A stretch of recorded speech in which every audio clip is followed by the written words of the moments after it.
इथे आपले रसाळ गुलाबजाम असे तयार झालेले आहेत. त्यांना आपण मस्तपैकी सजावट केलेली आहे.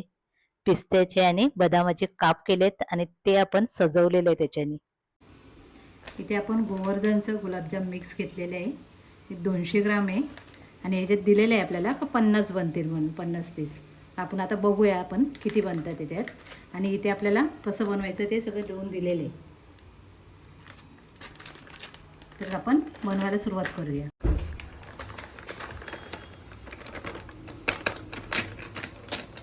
हे सगळ्या गुठ्ठे आहेत ना, आपण असं हाताने जरा फोडून घ्यायच्या अशा.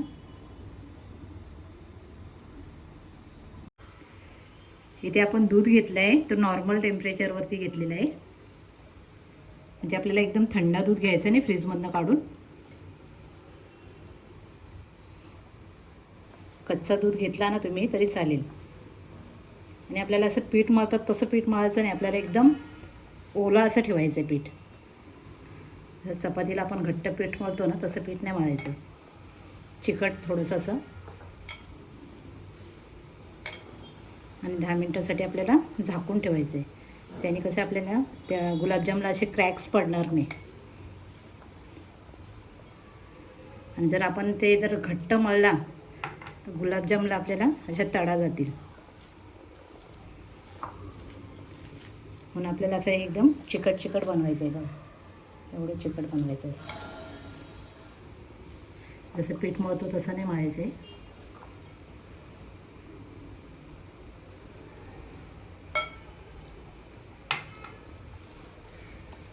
हे सगळं दूध आहे ना, तो पीठ आपला शोषून घेईल त्याच्यामध्ये. तुम्ही बघू शकताय बघा, एकदम चिकट आहे. आता हे आपल्याला 10 मिनटं असंच झाकून ठेवायचं आहे. तोपर्यंत आपण त्याची चाशणी करून घेऊ. हे 10 मिनटं आपल्याला झाकून ठेवायचं आहे. इथे आपण 600 ग्राम साखर घेतलेली आहे.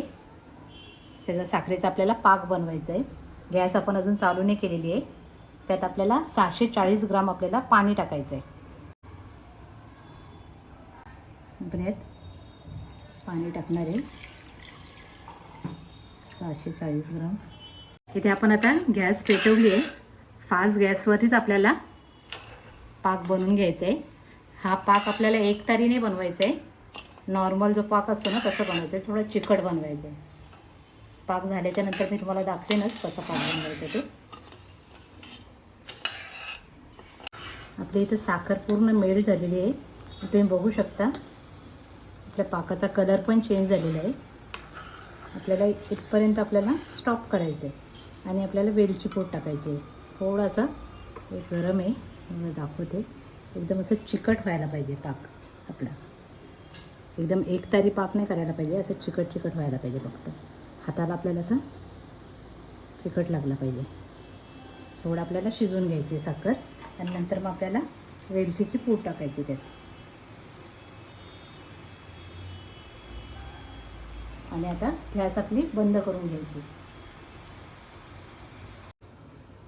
इथे आपण तेल गरम केलं आहे, एकदम नॉर्मली गरम करायचं आहे आपल्याला. थोडंसं आपण तुकडा टाकून बघू किती गरम झालं आहे आपलं तेल. इथपर्यंत ठीक आहे आपलं तेल. जास्त एकदम पटकन असं वरती आलं की मग जास्त गरम झालं आहे समजायचं. आता हाताला तेल लावून घेतलं आहे आणि तुम्ही बघू शकता एकदम डो आपला एकदम पातळ आहे. जेवढं शक्य होईल तेवढं आपलं एक साईज ते बनवायचा प्रयत्न केला आहे मी. तुमच्याकडे एखादा जर चमचा असेल त्याच्या मापाचा तर तेवढा माप घेऊन तुम्ही असं बनवून ठेवू शकता. त्यात आपल्याला असे सोडून द्यायचे. इथे मी तेल वापरलं आहे, तुम्ही तूप पण वापरू शकता. असली ओरिजिनल घी असतो ना तो पण वापरू शकता. आणि आपल्याला गुलाबजामला अजिबात हात लावायचा नाही आहे, फक्त चमच्याने असं तेल फिरवायचं आहे. तेलाला गुलाबजामला अजिबात नाही हे करायचं आहे. मी गुलाबजामला पलटी करतच नाही आहे, चमच्याने फक्त असं असं हलवते तेलाला. हे आपले मंद गॅसावरती आपण पूर्ण तळून झालेले आहेत गुलाबजाम.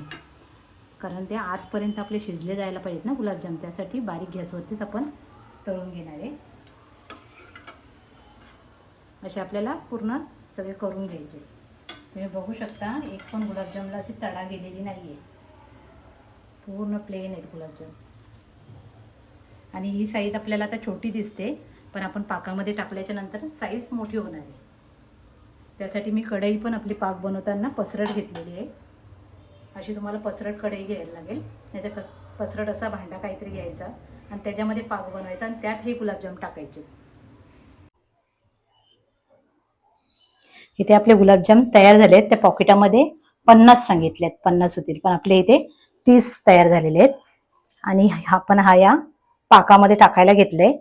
पाक थोडा नॉर्मली गरमच असला पाहिजे आपला. आणि आपल्याला हे 1 तासासाठी झाकून ठेवायचंय. 1 तास झाल्याच्या नंतर मग तुम्हाला आम्ही दाखवू कसं झालेत ते गुलाबजाम. हे अजून एवढी साईज आहे ना, अजून फुलणार आहे, ती साईज मोठी होणार पाकात टाकल्याच्या नंतर.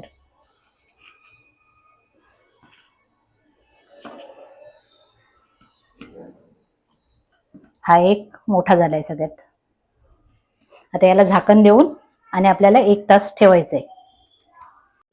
1 तासानंतर आपण बघूया आता आपले गुलाबजाम कसे फुललेत ते. बघा तुम्ही, बघा गाईस किती मस्त आपले गुलाबजाम फुललेत.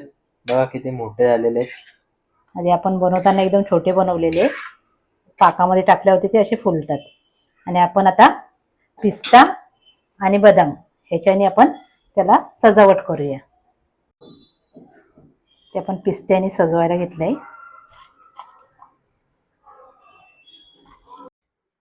इथे आपले रसाळ गुलाबजाम असे तयार झालेले आहेत. त्यांना आपण मस्तपैकी सजावट केलेली आहे. पिस्त्याचे आणि बदामाचे काप केलेत आणि ते आपण सजवलेले आहे त्याच्याने.